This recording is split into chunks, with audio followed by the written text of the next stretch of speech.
Goeiemôre julle almal. Ek hoop julle het 'n wonderlike nagrus gehad en dat julle wakker geword het vanmôre met die Here in jou gedagtes en met die Gees in jou hart. Dis lekker om weer so 'n nuwe oggend vars te begin in die Here se groot en heilige naam en te weet dat ons hierdie dag ontvang om vir hom te gaan ligdraers wees. Ek hoop dat julle ook uitsien na hierdie dag, gaan lewe vir die Here, lewe elke oomblik voluit vir hom en alles wat jy doen, mag dit getuig van wie in jou lewe teenwoordig is. Ek wil graag vanmôre begin. Ek lees vir ons uit 1 Samuel 18. En daar wil ek lees van vers 28 tot 30. Hierso staan, dit het vir Saul duidelik geword dat die Here by Dawid is.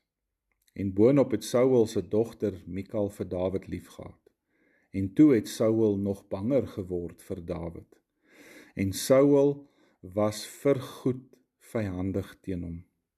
Daar staan eintlik dat Saul vir die res van sy lewe vir Dawid sou verkwalik.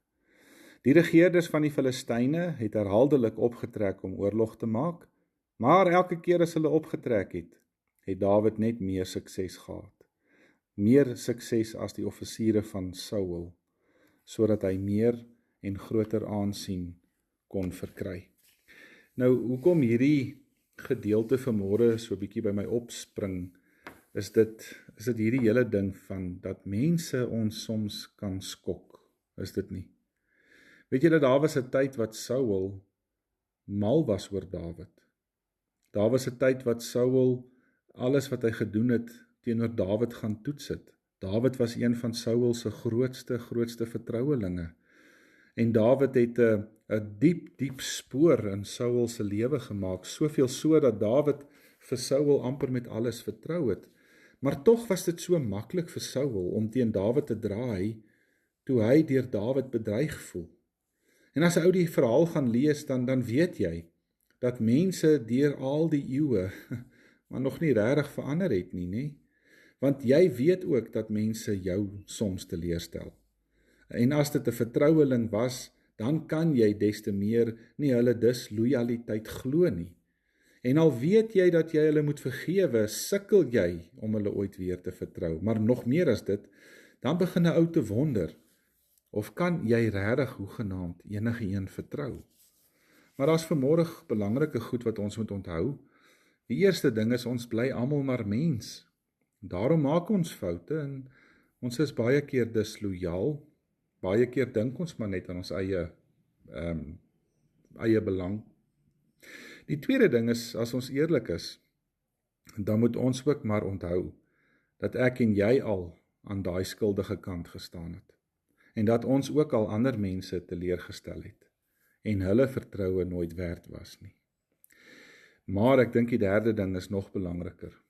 Elke liewe dag stel ons die Here teleur. Elke dag doen ons wetend of onwetend dinge wat maar sy hart ook seer maak. En wat doen hy?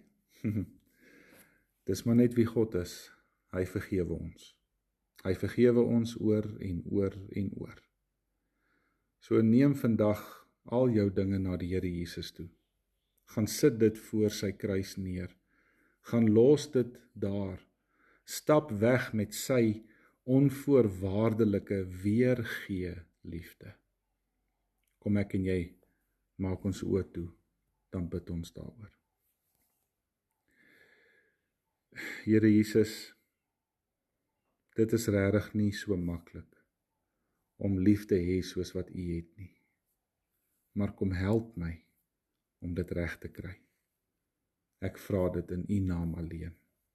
Amen. Baie dankie julle. Ek hoop julle het 'n mooi en 'n geseënde dag. Ons praat weer môre. Totsiens.